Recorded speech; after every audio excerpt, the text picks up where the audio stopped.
네, 출발 증시와이드 2부 순서 이어가겠습니다. 오늘은 7월 12일 목요일입니다. 11시부터는 어김없이 베스트 종목 상담 시간이 여러분을 찾아갑니다. 무료 문자 013-3366-0110, 전화 023153-2610으로 주시기 바랍니다. 자, 출발 증시와이드 2부에서 준비된 순서들입니다. 네, 김동섭의 마켓 포인트, 글로벌 주요 이슈 분석과 국내 증시의 흐름 분석, 필승 투자 전략을 함께 세웁니다. 네, 외국인과 기관의 속마음을 들여다보는 수급으로 보는 시장, 하나대투증권 도곡점의 김동욱 차장과 함께 주체별 수급 상황과 투자 전략 제시하고요. 경제 흐름을 알고 시장을 읽는 이슈 정복하기, 대성투자자문 안종호 주식운용팀장과 함께 악재로 인해서 그동안 부진의 늪을 헤어나오지 못했던 제약주의 최근 안정적 흐름과 외국인의 매도세에 대한 국내 증시의 진행 방향을 예상합니다. 홍반장의 스몰캡 뚫기에서는 라이징스탁의 홍희진 팀장과 함께 숨겨진 가치주를 찾습니다. 네, 김동섭의 마켓포인트 시간입니다. 솔로몬 투자증권 김동섭 이사와 만납니다. 안녕하세요. 안녕하세요. 네, 이 FOMC 의사록이 공개됐습니다. 의사록이 막상 시장에 공개가 되니까 뉴욕 시장은 크게 실망하면서 좀 하락폭이 커졌습니다. 이 3차 양적 완화가 필요하다는 FOMC 위원회 의견이 시장의 예상과는 달리 예상보다는 기대라고 해야겠죠. 기대와는 달리 좀 소수에 불과했는데요. 자, 과연 3차 양적 완화 물 건너간 거라고 봐야 되는 걸까요? 아니면 또 다른 변수가 있을 수 있을까요? 제가 볼 땐 3차 양적 완화가 이제 물 건너갔다라고 보기에는 좀 어려울 것 같고요. 3차 양적 완화는 제가 알기로는 예전에 2007년도 서프라임 모기지가 터지면서 준비된 그 프로그램 중에 마지막 프로그램일 확률이 굉장히 높다라고 판단하고 있고요. 어저께 그 FOMC 회의록이 이제 공개됐는데 참 의외였죠. 적어 절반 이상은 시장에서 3차 양적 완화를 원할 줄 알았는데 FOMC 그 의원이 19명인데요. 19명 중에서 실제로 찬성한 분이 4분이고요.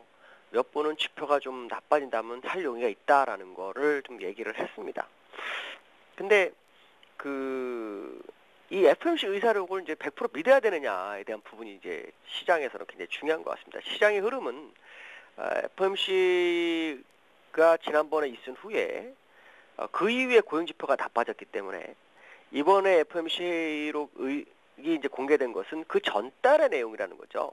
그러니까 지금 시장 분위기에서 FOMC 의원들이 많이 생각이 바뀐 상황인데 그 전 기록이 공개된 거다라고 말을 하고 있습니다. 그래서 시장의 많은 투자가들은 다음 FOMC가 있는 9월 12일, 13일 사이에 3차 양적 완화를 할 것이다라는 것인 거의 우세한 상황이라고 보시면 됩니다.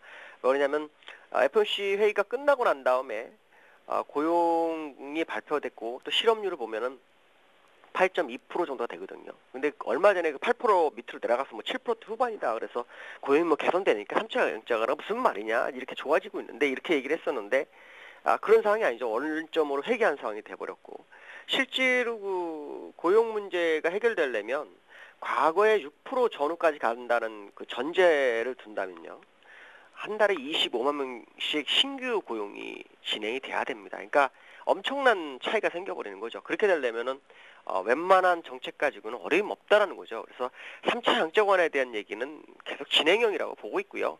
다만 FOMC 의사록이 공개된 시점 그 내용은 그 전달 내용 가지고 했기 때문에 그 이후에 바뀐 분위기는 반영이 안 됐다라고 보시면 될 것 같습니다. 그래서 다음번에 FOMC 회의가 있다면 아마 3차 양적 완화에 대한 언급이 틀림없이 나올 거고 지금 시장에서 많은 투자 분석가들은 FOMC가 분명히 이 3차 양적 완화를 진행할 거다라고 하는 분위기이기 때문에 결국은 지금으로 봤을 때는 다음 FOMC를 기다릴 필요성이 있다라고 보고 말씀드릴 수 있습니다. 네, 자, 이번에 공개된 내용이 한 달여 전의 내용이기 때문에 그리고 그동안에 많은 일들이 있었기 때문에 분명히 3차 양적 완화에 대한 기대 가능성은 아직까지는 접을 필요는 없다. 이렇게 이해를 하면 될 것 같습니다. 자, 다음은 오늘이 7월 옵션 만기일입니다. 오늘 시장에 대한 대응 전략을 말씀해 주신다면요. 오늘 만기일인데요.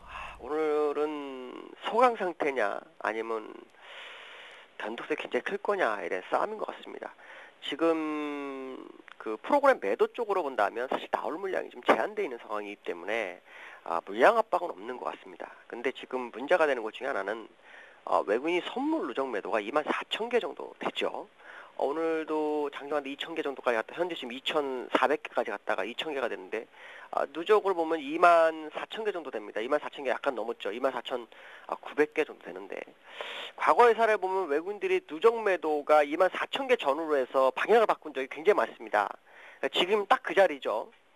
그러면 지금 그 시장에서 기다리는 뉴스가 뭐냐면 오늘 그 10시에 있는 통화정책회의가 있습니다. 한국은행에서. 거기서 혹시라도 금리 인하는 상태가 발생하면 진짜 황당한 사건이 발생할 수 있죠. 주가를 엄청 끌어올릴 수도 있는 아주 중요한 통화정책회의입니다. 물론 한은 총재, 김중수 총재님 같은 경우에는 물가 정상화, 금리 정상화 뭐 이런 쪽에 포인트를 맞추신 분이기 때문에 사실 쉽지는 않죠. 그러나 전 세계가 지금 흐름은 경기 부양, 금리 인하입니다. 그래서 중국도 금리 인하를 한 달 새에 2번을 했고 지준율 3번을 했죠. 호주도 벌써 3번을 했죠. ECB도 지금 1% 밑으로 내렸죠.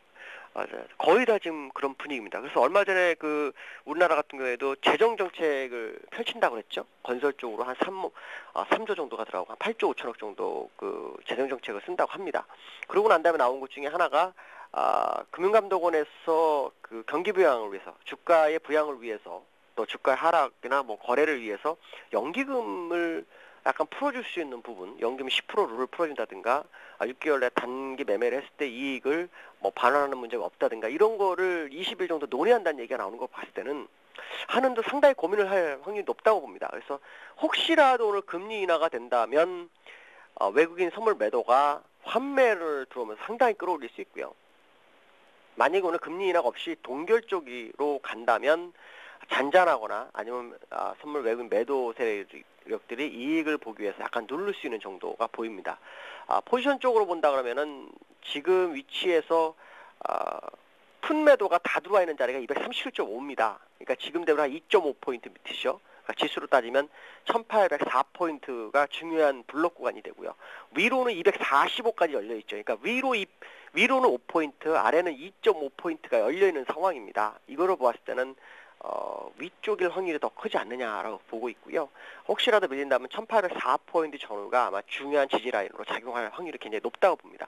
오늘 제가 바라는 것은 과거에 그 외국인들이 선물 매도가 24,000개 전후가 되면 더 이상 매도하는데 두렵죠. 자기들도. 왜냐하면 보통 증거금이 보통 2조 5천억 정도 진행이 되는 걸로 알고 있습니다. 그렇다면 풀베팅을 했다는 얘기죠. 무슨 뉴스를 기다리거나 아니면은 자기들 공포를 이용하는 그런 상황일 수도 있는 그런 부분이기 때문에 여기서 만약에 반대 매매가 한번 들어온다 그러면은 상당한 상승을 가져올 수 있다는 거죠.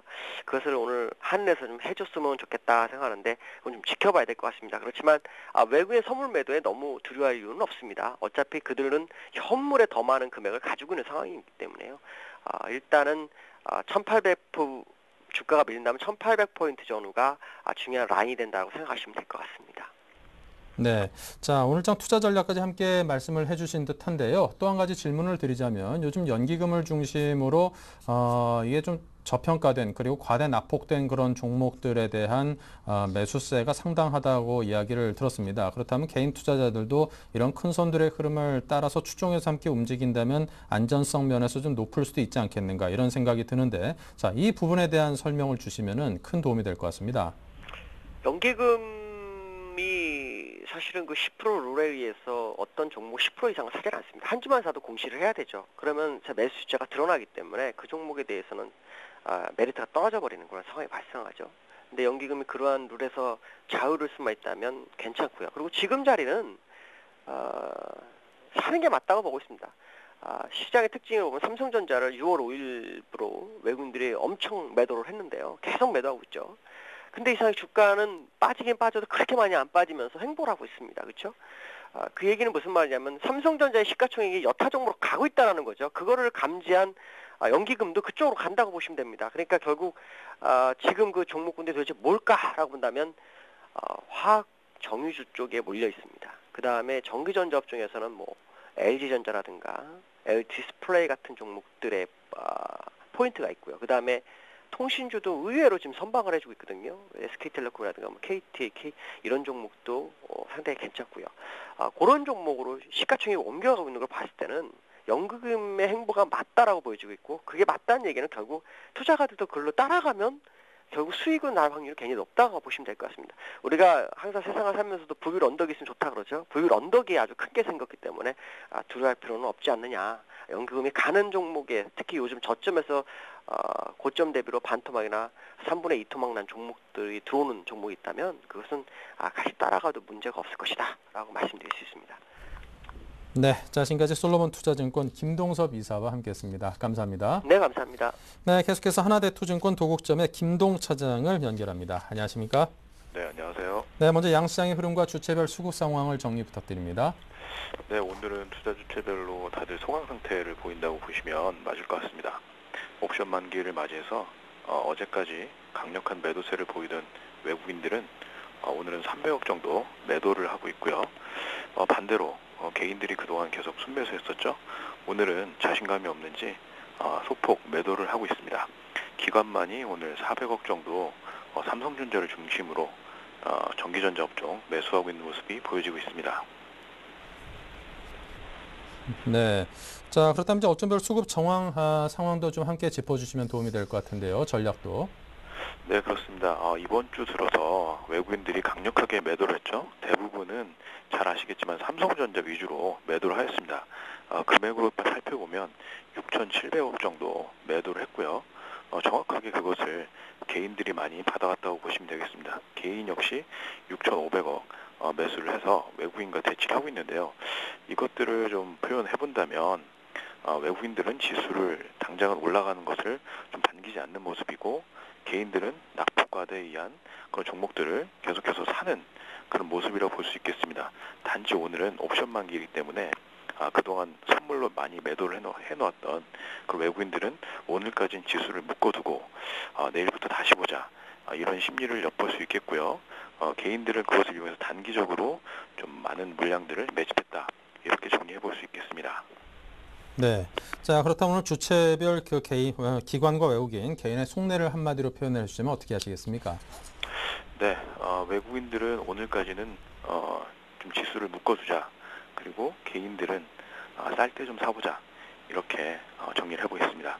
그래서 투자 전략까지 말씀을 드리자면 주변에 상당히 악재들이 많습니다. 그런데 그럴 때가 지나고 보면 바닥인 경우가 상당히 많았습니다. 그래서 단기적으로 개인들이 들어온 것으로 보이는데 이런 것들은 장기적으로도 좀 가능하다. 이렇게 좀 투자 전략을 세워볼 수 있겠고요. 그 근거로는 가장 간단하게 역사적 PBR로 보면 1배 수준이 1800 수준입니다. 월봉으로 봐도 1800선에서는 그동안 강력한 지지가 있었고요. 그런 것들이 이전에도 우리나라 주식시장의 그런 가치 산정의 가장 중요한 근거가 되었는데 그렇다면 상반기 좋았던 종목들은 이미 많이 반영이 됐다 볼 수 있고 내년 그리고 올해 하반기 내년까지 좋아질 수 있는 종목들로 세팅을 해놓으면 시장이 좋아지면 얼마든지 큰 수익을 낼 수 있다. 이렇게 정리를 해보겠습니다. 네, 자, 오늘장 수급 관심주를 이야기하신다면요. 네, 제가 좀 말씀드린 거 조금은 상반되는 내용이니까 잘 새겨 들으셔야 되는데요. 네, 단기적으로는 삼성전자를 좀 보고 싶습니다. 제가 삼성전자 130만 원, 140만 원대 고객들한테 말씀드리지 않고 그 전에 100만 원 이하에서 충분히 말씀드렸습니다. 그런데 지금은 작년부터 130만 원 가니까 시장에서 이게 많이 나오더라고요. 그러면서 결국은 130, 40만 원대 단기적으로 고점을 형성했습니다. 그래서 2달 동안 쉬고 있는데 역시 실적이나 여러 가지 주가는 선행한다는 걸 볼 수 있겠고요. 그래서 단기적으로 접근하자면 삼성전자는 지금 상태에서는 122만 원 정도를 타겟으로 단기적인 매수 전략은 가능합니다. 그렇게 일단은 보겠고요. 그 다음에 또 어제부터 수급이 상당히 좋아지고 있는 다우 기술을 좀 많이 살펴보자 이렇게 보고 있는데요. 전일 기관들이 15만 주 가량의 대량 매수를 했습니다. 이 종목 같은 경우에는 키움증권의 대주주로 많이 이렇게 알고 계시는데요. 안정성과 성장성을 동시에 겸비하였다. 여러분 지금 시스템 쓰시는 분도 있겠지만 키움증권은 HTS 온라인상에서도 물론이고 모바일 쪽에서도 상당히 시장 점유율이 1위를 거의 굳혀가고 있습니다. 그럴 경우에 자회사 가치는 꾸준하게 성장하겠고요. 지금 시장이 안 좋고 거래 대금이 바닥이기 때문에 증권사들 주가는 안 좋습니다. 그런데 이런 것들도 충분히 오늘도 주가가 반등을 하고 있죠. 이런 것들은 향후 주가 상승에 대한 충분한 근거가 될 수 있다. 이렇게 볼 수 있겠고요. 다우기스 어제 오른 이유는 사실은 박근혜 정책 테마 이렇게 해서 좀 오른 측면이 강합니다. 클라우드 컴퓨팅에 대해서 여러 투자를 강화하겠다 이런 말이 나왔는데요. 결국 이런 것들이 그냥 단순한 테마가 아니라 향후 산업 자체를 바꿀 수 있는 그런 중요한 모멘텀이 될 수 있다고도 볼 수 있겠습니다. 그래서 다우기술은 자회사들 같이 사람인 HR도 성공적으로 IPO에 성공했는데 이 다우기술의 자회사죠. 그리고 다우기술 자체로도 기술력과 이 시스템 통합 SI라고 하는 그 업체 중에서는 상당히 경쟁력을 갖고 있기 때문에 앞으로 향후 눈여겨볼 수급 관심주다 이렇게 보겠습니다. 네, 자 그렇다면 이제 다우기술에 대한 가격대는 어느 정도로 잡아볼까요? 네, 어제부터 해서 급등을 해서 사실 좀 공략하기 쉽지는 않은데요. 이렇게 하겠습니다.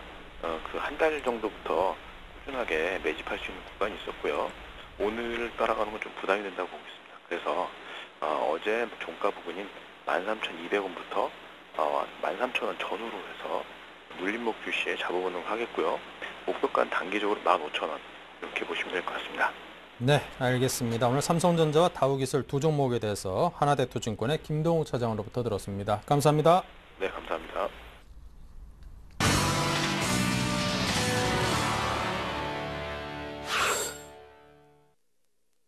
네, 오인의 전문가와 함께하는 투자 전략입니다. 먼저 전문가들의 12자 투자 전략입니다. 박성일 연구는 변동성 확대에 대비해서 현금 비중을 확보하자고 했습니다. 박소영 대리는 중소형주의 차별화 장세 유지를, 신용훈 연구는 1800포인트 선의 지지 기대 구간이다. 최희용 대리는 대형주보다 개별 종목 장세를, 김도영 대표는 외국인 선물 포지션을 보면서 대응하자고 했습니다. 네, 관심 업종으로는요. 박성일 연구원이 화학 정유업 중에 단기 트레이딩 구간이라고 했고요. 박소영 대리는 중국 관련 화장품, 통신주의 단기 매매, 신용훈 연구원은 자동차 업종의 분할 매수가 유효한 구간이다. 최희용 대리는 결제 관련주의 매수가 유효하다. 김도영 대표는 철강, 항공주의 단기 관점의 매수를 제시했습니다. 네, 이 가운데 교보증권 청담 지점의 최희용 대리와 함께합니다. 안녕하십니까? 네, 안녕하세요. 네, 먼저 현재 시황 정리 부탁드릴게요. 네, 미국 증시가 5일 연속 하락하면서 코스피가 지지부진한 모습을 보이고 있습니다. 특히 외국인이 4일 연속 매도를 보이고 있어서 지수의 상승 탄력에는 상당히 부담이 되고 있다, 이렇게 말씀을 드릴 수 있겠습니다.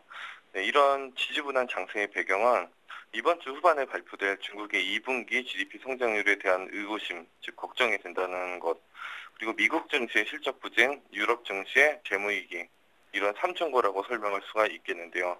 유럽과 중국, 미국이 모두 좋지 않은 상황이기 때문에 유독 코스피뿐만이 아니라 세계 주식시장 전체의 부진으로 설명할 수가 있는 시황입니다. 네, 실적 기대감, 그리고 유동성 또는 수급이 받쳐줘야지 주가는 오를 수 있는데 현재는 투자 심리가 침체돼 있어 단기적인 반등을 기대하기는 어려운 모습이고요. 네, 오늘은 옵션 만기일이기도 합니다. 하지만 시장이 침체된 만큼 특별한 변동성은 없을 것으로 예상이 됩니다. 하지만 지수가 좋지 않아도 개별 종목과 업종은 충분히 공략해 볼 만한 기회가 항상 있기 때문에 시장에 대한 관심을 놓쳐서는 안 되고요. 코스닥 시장은 오히려 거래소 시장보다 활발한 모습입니다. 테마주가 완전히 맥을 못 추던 지난달과는 달리 이번 달 들어서 새로운 테마 및 매수 동력이 부각이 되면서 거래소보다는 한층 활발한 모습을 보이고 있는데요. 500선을 눈앞에 두고 조금이나마 꾸준히 상승을 보이고 있는 모습입니다. 다시 한번 요약드리면 지수 관련 대형주보다는 호재가 있는 개별 종목 및 테마주를 짧게 공략하는 것이 현재 증시에 맞는 대응법이다, 이렇게 설명할 수가 있겠습니다. 네, 자 지금 막 들어온 소식이 있는데요. 금융통화위원회에서 이제 정례 회의를 열고 한국은행 기준금리를 연 3.0%로 25bp를 인하를 했습니다. 이제 기준금리 동결 행진이 1년 만에 중단된 셈이고요. 대부분의 이제 채권이라든가 금리 전문가들이 예상한 것과는 달리 인하를 했습니다. 유로존 재정 위기에 따른 경기 침체 장기화에 선제적으로 좀 대응하겠다는 그런 의지를 보인 것으로 풀이가 되는데요. 자, 이런 소식과 관련해서 우리 증시에 미치는 영향이 어떤 것인지 우리 투자자분들께 풀이를 해주신다면 도움이 되겠습니다. 아무래도 금리 인하는 증시에는 큰 호재가 될 수 있는 부분인데요. 특히 예상치 못한 인하라는 게 긍정적입니다. 아무래도 콜금리, 기준금리가 내려가면 기업에서 조달할 수 있는 그런 금리도 내려가고 아무래도 유동성이 증시에 좀 더 밀려들 수 있는 그런 긍정적인 효과가 기대가 되기 때문에 금융주에 호재가 돼서 아무래도 오후장에 추가적인 반등이 가능하지 않을까 이렇게 예상이 됩니다. 네, 자, 중국을 비롯한 각국의 정부들과 정책 공조를 이뤘다는 면에서도 아마 의미를 부여해 볼 수 있을 것 같고요. 자, 조금 전에 말씀하셨듯이 이제 결제 관련주의 매수 유효 등등을 주장을 해주셨는데요. 자, 이와 관련된 설명을 주십시오. 예, 결제 관련주 중에서도 가장 대장주를 설명을 드려야 되는데요. 네, 결제 관련주 매년 성장성이 가장 높은 업종 중에 하나입니다. 네, 오늘은 단화를 준비해왔는데요. 네, 국내외 해외의 유선, 무선 전화결제 서비스를 주요한 사업으로 하는 회사고요. 네, 대부분의 매출을 휴대폰 결제가 차지하고 있습니다.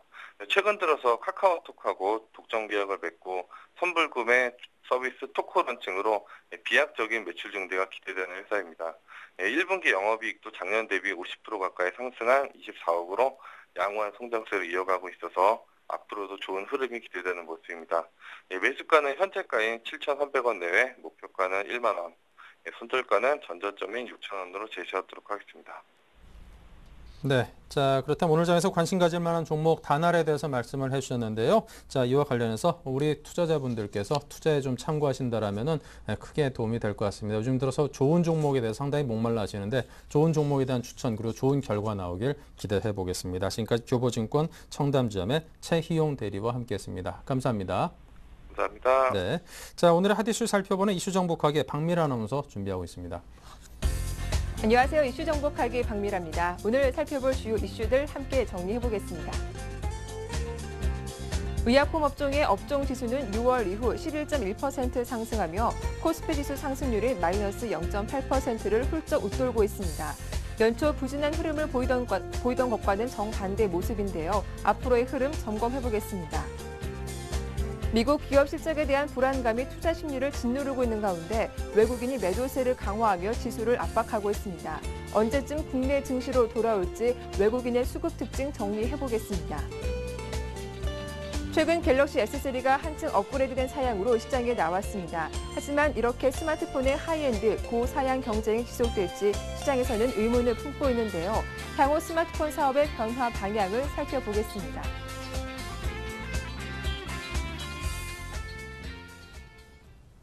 네, 이슈 정복하기 오늘 순서는 대성투자자문의 안정호 주식운용팀장과 함께하겠습니다. 안녕하세요. 예, 안녕하십니까. 네, 길었던 제약주의 악재가 드디어 끝나는 건가요? 한동안 부진의 늪에서 벗어나지 못했는데 지난달 코스피 대비 10% 이상 강한 상승세를 보여주기도 했더라고요. 제약업종 앞으로 향후 전망도 부탁드리겠습니다.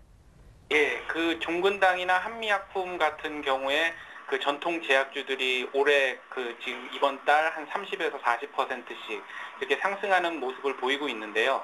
그 제약업종의 가장 큰 악재였던 것은 지난해 8월 이후에 정부에서 우리나라 의약품 13,000여 개의 의약품 중에 6,500개의 의약품에 대해서 평균 약가를 한 20% 정도 인하하면서 전체 의약품 가격 한 18% 정도를 인하하겠다는 계획을 발표하면서부터였습니다.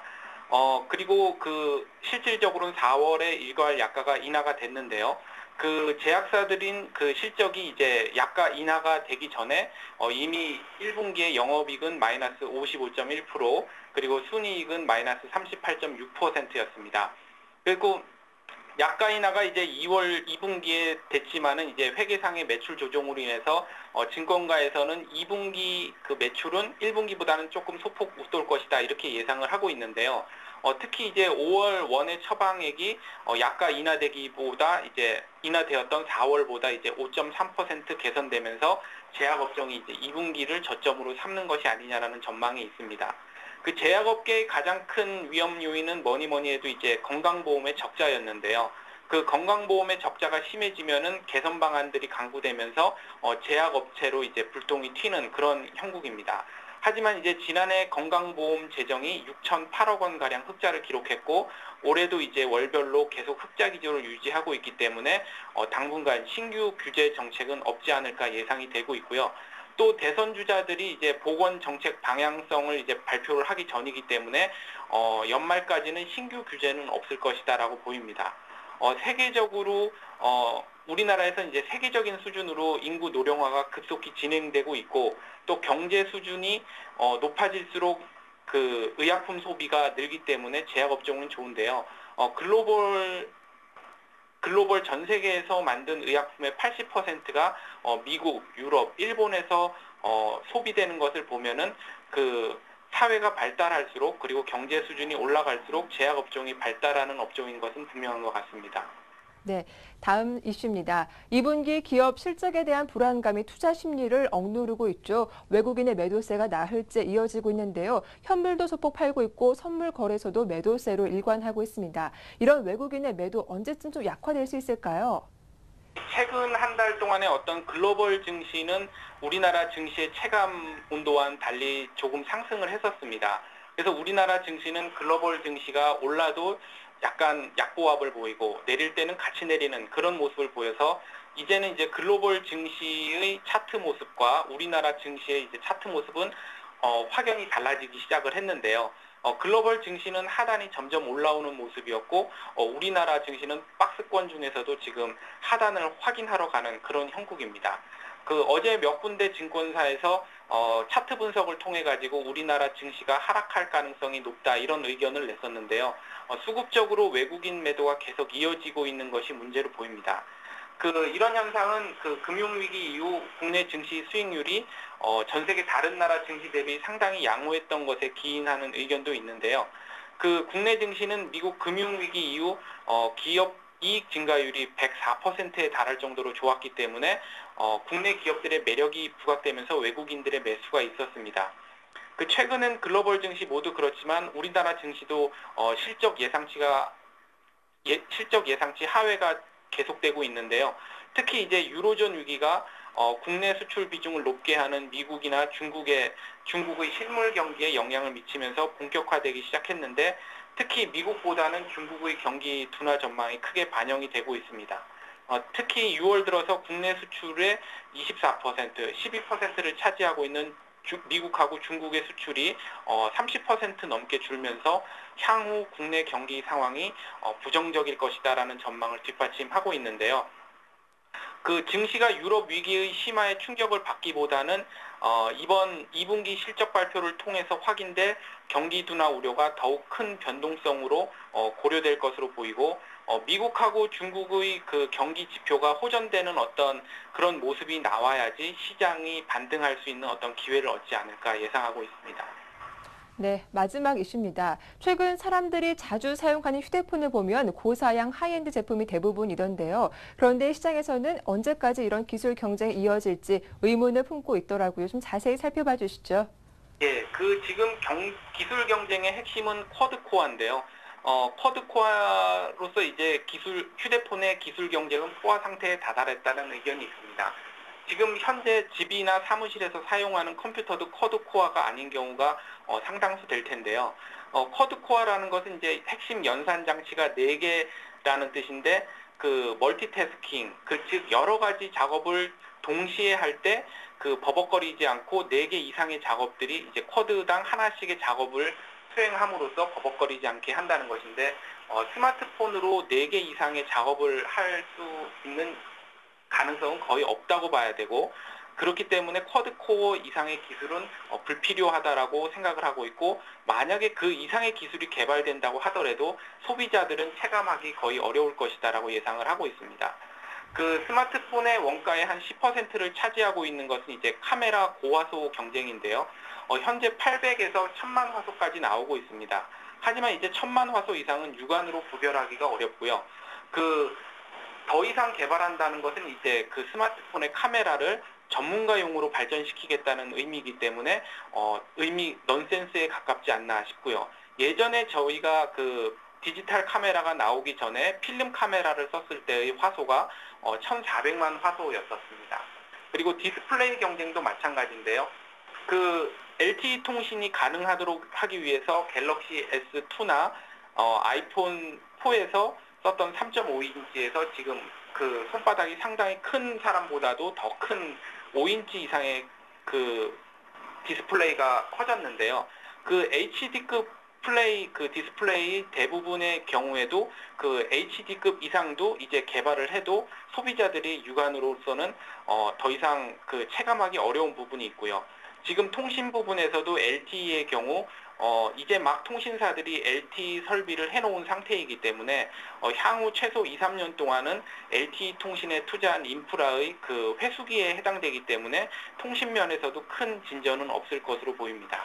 그래서 지금 현재 스마트폰의 기술 진화는 거의 포화 상태에 이르렀기 때문에 향후 스마트폰 단말기 사업은 기존의 고사양 제품을 누가 빠르게 만드냐는 경쟁에서 이제는 누가 현재 수준의 기능을 유지하면서 가격을 최대한 싸게 공급하느냐의 문제로 바뀔 것으로 보입니다. 그래서 미국 시장에서도 보면 노키아나 블랙베리로 유명한 리서치인모션 같은 경우도 주가가 거의 그 부도난 회사 아니냐는 정도로 이제 하락을 많이 하고 있는데요. 우리나라에서도 삼성전자나 이제 애플의 2강 체제에서 뒤처졌던 휴대폰 단말기 회사들이 시장 점유율을 올라오게 되면서 이런 과정에서 올라오게 되면서 이제 주가가 주목을 받고 또 휴대폰에 반해서 휴대폰 부품사들은 이익률은 이제 점점 낮아지지 않을까 전망하고 있습니다. 네, 도움 말씀 잘 들었습니다. 고맙습니다. 네, 감사합니다. 네, 이슈 정복하게 저는 내일 다시 인사드리겠습니다. 고맙습니다.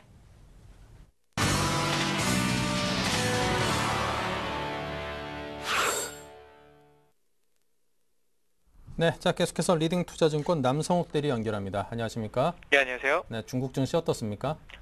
그 상해 종합지수 2172.064포인트 기록하고 있고요.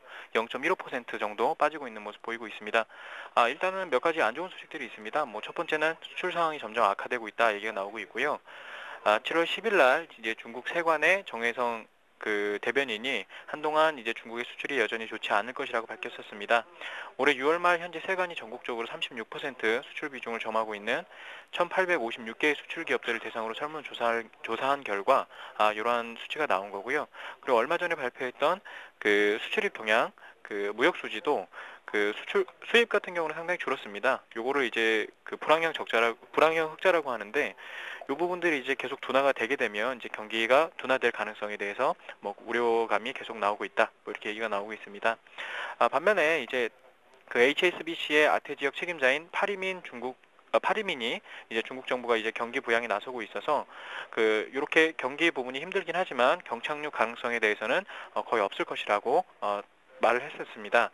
이제 다만 이제 경기 둔화를 감안해서 중국이 올해 경제 전망치를 종전에 이제 8.6%에서 8.4%로 낮추고 내년 같은 경우에는 8.8% 전망치 유지했습니다.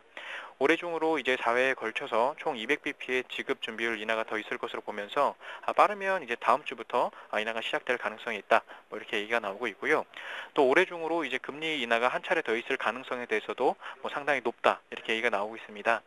올 3, 4분기 이제 경기 회복에 따라서 그 내수가 늘어서 이제 수출 부담을 어느 정도 해소할 수 있을 것으로 내다보고 있고요. 이 부분이 이제 아니라면 금리 인하를 하게 되면 긍정적으로 시중에 돈이 풀리게 될 거고요. 그래서 이제 그 흐름상 괜찮아질 것이라는 그런 분석이 상당히 나오고 있습니다. 그리고 그 파라민 외에도 이제 USB 중국 천리 USB 중국 수석 그 담당자들도 그 중국이 이제 금리 인하 주기에 진입함에 따라서 이제 기업들이 자금 부담이 완화되고 있다면서 부동산과 보험 그리고 석탄 요 세 가지 이제 자금 민감형 업종이 큰 수혜를 입을 가능성이 있다 이렇게 예상을 하고 있다고 보고 있습니다. 네, 자 지금까지 리딩투자증권 남성욱 대리로부터 중국 증시 소식 전해 들었습니다. 감사합니다. 예, 감사합니다.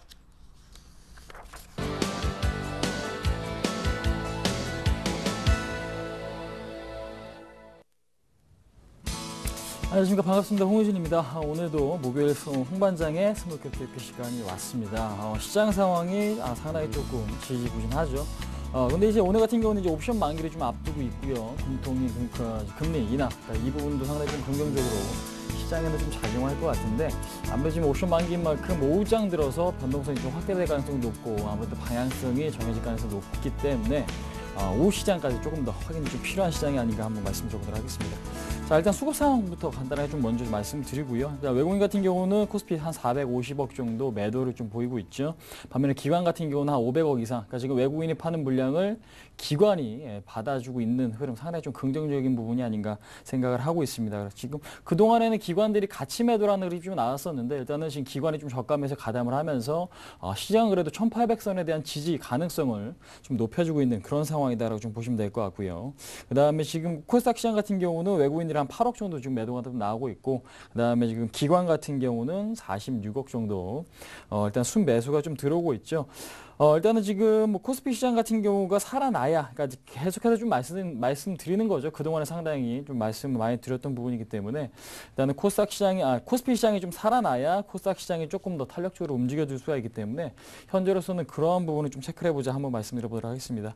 자, 일단 시가총액 상위 종목 코스닥 시장 좀 말씀드릴게요. 안넷 같은 경우는 한 7% 이상 급등이 좀 나와주고 있고, CJ ENM이나 다음 CJ 오쇼핑 같은 종목들 일단은 강박세가 좀 보이고 있습니다. 그 다음에 SFA 같은 종목도 2% 이상 상승이 좀 나와주고 있고, 네오이지 게임즈 같은 경우는 그동안에 하락세를 어느 정도 마무리하고 일단 반등 시도가 좀 나오고 있죠. 어제 오늘 상당히 좀 강한 흐름이 연출이 되고 있습니다. 일단 뭐 신작 게임에 대한 기대감, 그러니까 실적이 뭐 개선되고 있다 이런 부분보다는요, 기대감이 좀 살아있다라는 부분으로서 시장에서는 좀 상승을 하고 있는 것 같습니다. 그 다음 상승 테마를 간단하게 좀 말씀을 드려볼까 해요. 지금 보시면은 상승 테마 같은 경우는 지금 안철수 관련주, 지금 안철수 원장이 대선에 출마할 수도 있다라는 부분 좀 기대감으로 작용을 하고 있죠. 그렇기 때문에 안철수가 안넷 같은 경우는 7% 이상 급등세가 좀 연출이 되고 있고, 근데 이제 여기서 뭐 추경 매수를 해야 되나 안 해야 되나, 근데 제가 보는 관점에서는 추경 매수는 아직까지 좀 위험합니다. 그러니까 뉴스가 굉장히 지금 하루 이틀, 그러니까 굉장히 좀 빠르게 좀 바뀌고 있죠. 그렇기 때문에 얼마 전에는 박근혜 관련 테마주가 상한가 나오더니 오늘 좀 하락을 하고 있는 부분을 본다면은 아직까지는 정치, 그러니까 대선 관련 테마주들은 대응하기가 상당히 좀 어려울 수 있다라는 거 좀 말씀드려보도록 하겠습니다.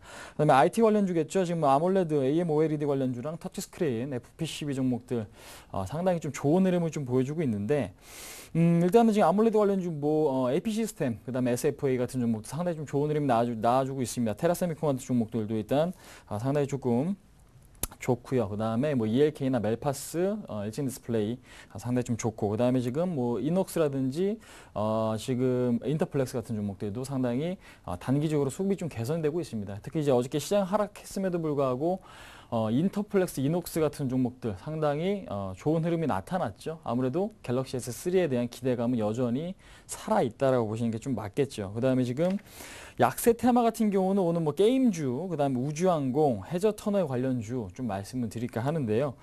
게임주 그동안 너무 기대감이 컸죠. 특히 이제 NC소프트, 뭐 블레이드 앤 소울에 대한 기대감, 뭐 증권사 리포트 상당히 좀 좋게 나왔지만 그 방향과는 다르게 움직여주고 있습니다. 그렇기 때문에 다시 한번 말씀드리지만 증권사 리포트를 참고하셔서 매매하시는 습관은 현재로서는 아니다라는 거 좀 말씀드릴 수 있을 것 같습니다. 생각보다 좀 좋지 않다라는 부분으로 주가가 좀 급락이 나오고 있습니다. 계속해서. 그다음에 지금 게임주 같은 경우는 게임빌이나 지금 컴퓨터 같은 경우는 아무래도 많이 올랐기 때문에 어느 정도 좀 가격 조정 좀 필요한 구간이다라고 보시면 될 것 같고요. 그다음에 우주항공 테마죠. 나로우 발사가 이제 10월 달로 좀 예정이 돼 있는데, 이 부분 그동안에 한양 ENG나 뭐 비츠로테크 같은 종목들 상당히 좀 좋은 흐름이 나타났었죠. 근데 이제 그러한 부분이 점차 어느 정도 좀 기대감이 좀 반영이 돼가면서 일단은 오늘 좀 하락폭이 좀 커지고 있는데요. 일단은 흐름 자체가 아직까지는 좀 깨진 건 아니기 때문에 조금 더 지켜보자. 그러니까 기대감은 아직까지 좀 살아있다라는 거 좀 말씀드려보도록 하겠습니다. 해저터널 관련주 같은 경우는 간단히 언급드리면은 울트라건설, 특수건설, 한국선제 같은 해저터널 관련주도 일단은 약세를 좀 나타내고 있습니다. 근데 이제 저점에 대한 지지가 이틀, 그러니까 지금 월요일 저점, 어제 저점, 그 다음에 화요일이겠죠. 화요일 저점, 어제 수요일, 그 다음에 오늘 목요일 저점을 지금 양호하게 좀 지지가 될 경우에는 단기적인 좀 반등이 나올 수가 있기 때문에 현재로서는 일단은 지지가 되는지 좀 확인해보자 한번 말씀드려보도록 하겠습니다. 자, 일단은 오늘 제가 관심 있게 보는 종목 3가지, 그동안에 제가 말씀드렸던 종목 간단하게 좀 언급드리면요. 뭐 대덕 GDS 신고가 경신하고 있고요. 리노공업 같은 경우는 추가적으로 빠지진 않는 흐름, 옆으로 좀 기고 있는 흐름이 좀 나와주고 있고, 뭐 하나투어 점진적인 상승, 그다음 아트라스 BX도 역시 마찬가지고요. 그다음 유비벨럭스 일단은 급등 급락을 좀 반복하고 있다라는 거 좀 말씀드려보도록 하겠습니다. 근데 이제 오늘 같은 경우는 지금 SBM이라는 종목이랑 DNF, 그다음에 상보라는 종목을 한번 말씀드려볼까 합니다. 일단은 지금 차트 보시면서 간단하게 좀 말씀드려볼까 해요. 그러니까 첫 번째 지금 SBM부터 간단하게 좀 언급드리자면요.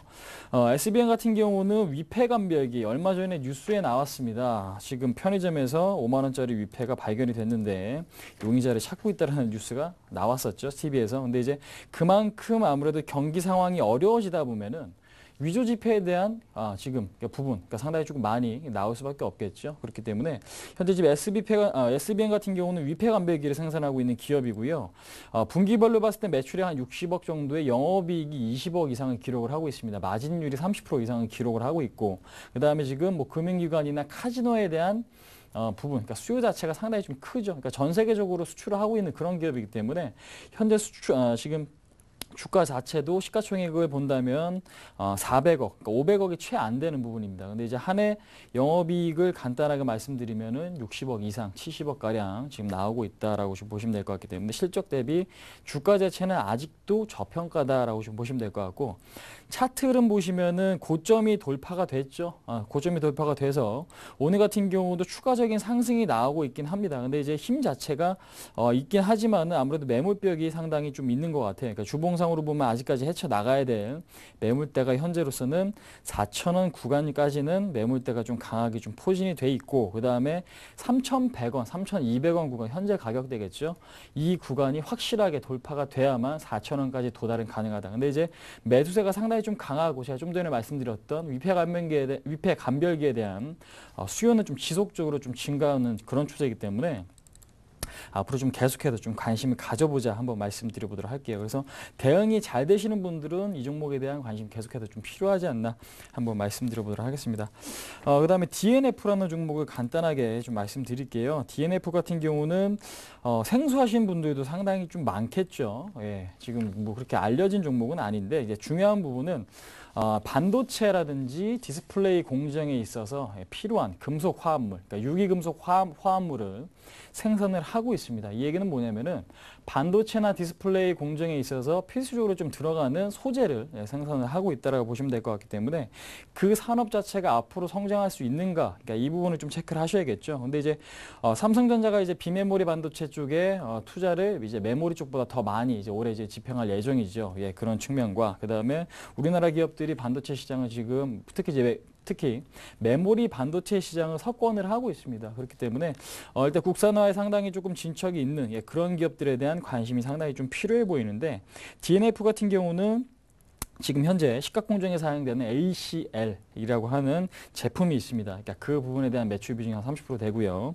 그다음 도금액, 그러니까 전기 도금에 사용이 되는 도금액도 지금은 한 50% 정도 매출 비중을 좀 차지하고 있는데, 앞으로가 상당히 좀 중요하죠. 앞으로가 지금 보시면은 DPT라고 하는 전구체가 있어요. 그러니까 지금 미세화 공정이 진행되면 진행될수록 이 DPT 전구체가 수요는 증가될 수 있다는 부분, 그 다음에 지금 DNF 같은 경우는 실질적으로 수익이 점진적으로 좀 개선이 되고 있기 때문에 앞으로 삼성전자나 하이닉스에 대한 투자가 계속해서 좀 이루어지고, 그 다음에 우리나라 반도체 산업 자체가 성장 흐름을 좀 지속할 경우에는